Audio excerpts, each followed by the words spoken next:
If you filmed in the fall, but your footage is a bit shadowy, you're going to go into your camera settings, you're going to click over to adjust, and the first thing you're going to do is go into shadows. Now you can either pull the shadows down to make it darker or brighten and lighten them up by pulling up the shadows. But as you can see, it faded out some of those trees in the background. So the next step is to go over to black point. We're going to add some black point back in. We're going to add a little bit of contrast, and then we're going to go down to our highlights. Now, because we blew out the highlights in the trees, we actually need to pull those back down. So you can see we're getting a little bit more toward that natural coloring. You're going to want to go over to your warmth and add in just a little bit of warmth, and you may need to adjust your vibrance depending on your video. So you may need to make it pop just a little bit. You may need to actually pull it back just a little bit.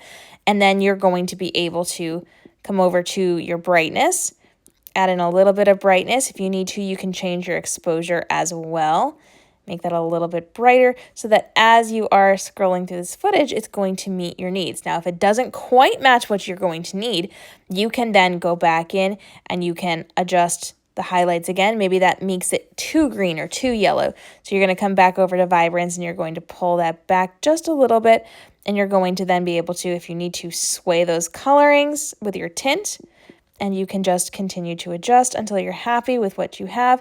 If it's too much, then you might need to go into your shadows and pull that back down just a little bit until it is going to work for the content that you're trying to film. Follow along for more fall editing hacks.